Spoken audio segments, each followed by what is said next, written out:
Welcome to Yerba Mate Talks.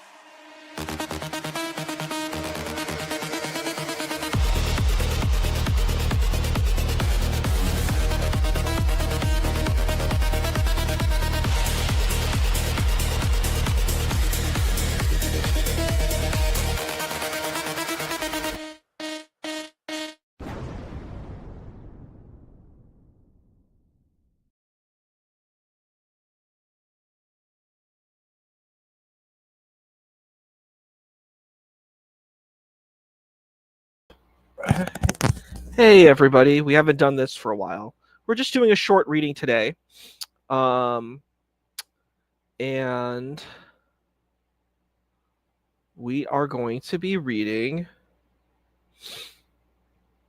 the Satanic Verses again. And we are on chapter 3, so we're just going to go through as much as we can, and then we will continue for the future. All right. Chapter 3.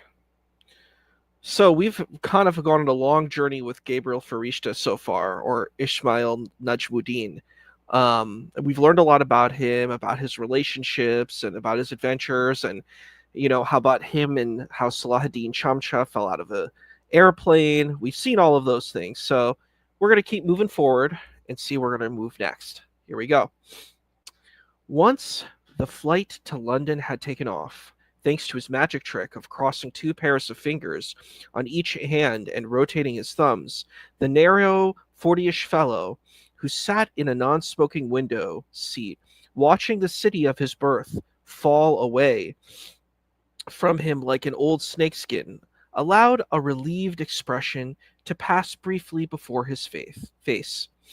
This face was handsome in a somewhat sour patrician fashion, with long, thick, downturned lips, like those of a disgusted turbot, and thin eyebrows arcing sharply over eyes that watched the world with a kind of alert contempt. Mr. Salahuddin Chamcha had constructed this face with care. It had taken him several years to get it just right, and for many more years now he had thought of it simply as his own. Indeed, he had forgotten what he had looked like before it. Furthermore, he had shaped himself a voice to go with the face, a voice whose languid, almost lazy vowels contrasted disconcertingly with the sawn-off abruptness of the consonants. The combination of face and voice was a potent one, but during his recent visit to his hometown, his first such visit in 15 years, the exact period, I should observe, of Jibril Farishta's film stardom, there had been strange and worrying developments. It was unfortunately the case that his voice, the first to go, had subsequently, his face itself had begun to let him down. It started, Chamcha allowing fingers and thumbs to relax, and hoping in some embarrassment that his last remaining superstition had gone unobserved by his fellow passengers, closed his eyes and remembered with a delicate shudder of horror, on his flight east some weeks ago, he had fallen into a torpid sleep high above the desert sands of the Persian Gulf, and had been visited in a dream by a bizarre stranger, a man with a glass skin, who rapped his knuckles mournfully against thin, brittle membrane, covering his entire body, and begged Salahuddin to help, to release him from the prison of his skin. Chamcha picked up a stone and began to batter at the glass. At once, a latticework of blood oozed up through the cracked surface of the stranger's body, and when Chamcha tried to pick off the broken shards, the other began to scream, because chunks of his flesh were coming away with the glass. At this point, an air stewardess bent over the sleeping Chamcha and demanded, with the pitiless hospitality of her tribe, "Something to drink, sir? A drink?" And Salahuddin, emerging from the dream, found his speech unaccountably metamorphosed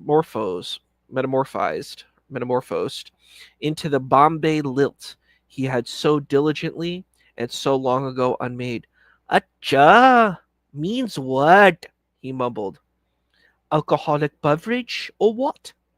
And when the stewardess reassured him, whatever you wish, sir, whatever you wish, sir, all beverages are gratis, he heard once again his traitor voice. So, okay, baby, give one whiskey soda only. What a nasty surprise! He had come awake with a jolt and sat stiffly in his chair, ignoring alcohol and peanuts. How had the past bubbled up? It transmogrified vowels and vocab. What next? Would he take to putting coconut oil in his hair?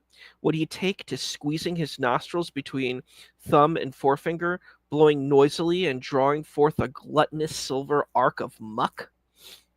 Would he become a devotee of professional wrestling? What further diabolic humiliations were in store? He should have known it was a mistake to go home after so long. How could it be other than a regression? It was an unnatural journey, a denial of time, a revolt against history. The whole thing was bound to be a disaster. I am not myself, he thought, as a faint fluttering feeling began in the vicinity of his heart. But what does that mean anyway? He added bitterly.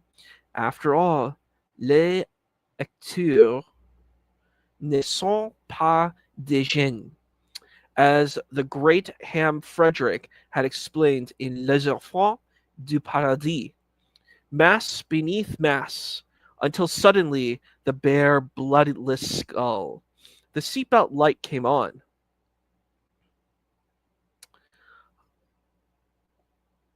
The captain's voice warned of an air turbulence. They dropped in and out of air pockets. The desert lurched about beneath them, and the migrant laborer who boarded at Qatar clutched at his giant transistor radio and began to retch. Chamcha noticed that the man had not fastened his belt and pulled himself together, bringing his voice back to its haughtiest English pitch. Look here, why don't you? He indicated, but the sick man, between bursts of heaving into the paper bag which Salahuddin had handed him, just in time shook his head, shrugged, replied, Sahib, for what? If Allah wishes me to die, I shall die. If he does not, I shall not. Then of what use is the safety? Turn to India, Salahuddin Chamcha cursed silently, sinking back into his seat. To hell with you! I escaped your clutches long ago. You will not get your hooks into me again. You cannot drag me back. Once upon a time, it was, and it was not so. The old stories used to say, it happened and it never did. Maybe then, or maybe not, a 10-year-old boy from Scandal Point in Bombay found a wallet lying in the street outside his home. He was on the way home from school, having just descended from school bus, on which he had been obliged to sit, squashed between the adhesive sweatiness of boys in shorts, and be deafened by their noise. And because even in those days, he was a person who recoiled from raucousness, jostling, and the perspiration of strangers, he was feeling faintly nauseated by the long, bumpy ride home.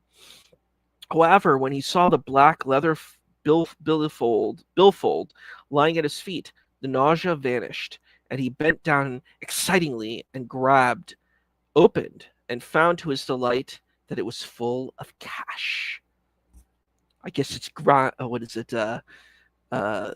pounds sterling, grand pounds sterling, not merely rupees. Like from Zelda, those little gems that you pick up. Not kidding, but real money, negotiable on black markets and international exchanges.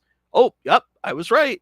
It's grand pound sterling, the British pound.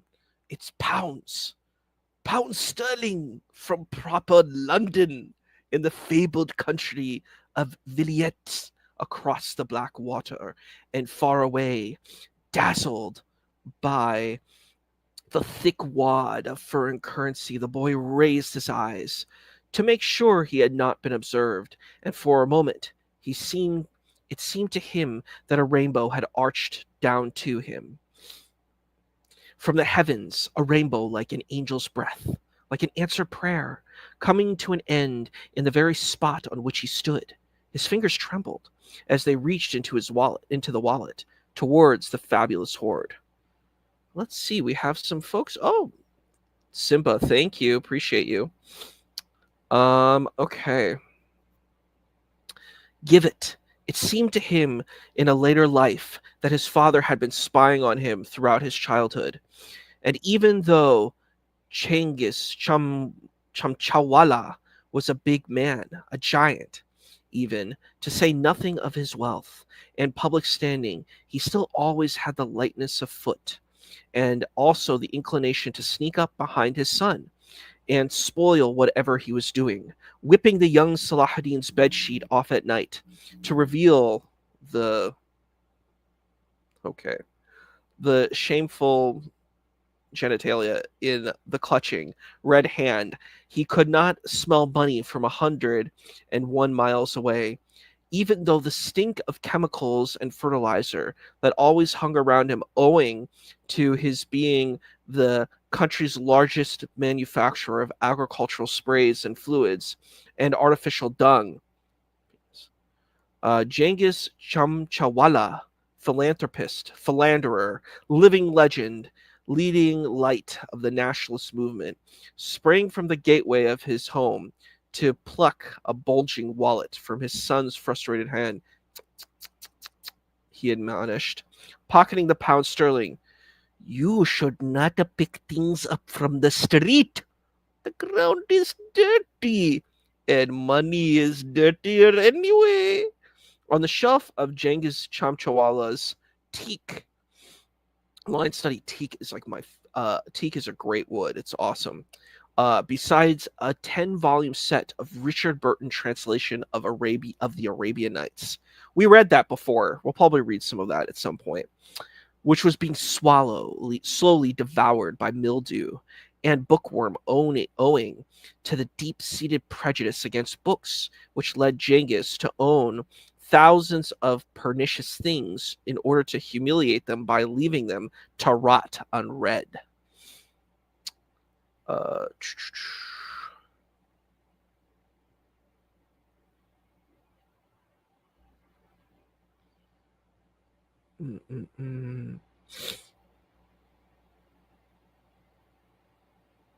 Let's see. There stood a magic lamp, a brightly polished copper and brass avatar of Aladdin, or Aladdin's very own genie container. A lamp begging to be rubbed. I have a couple lamps. They're pretty cool.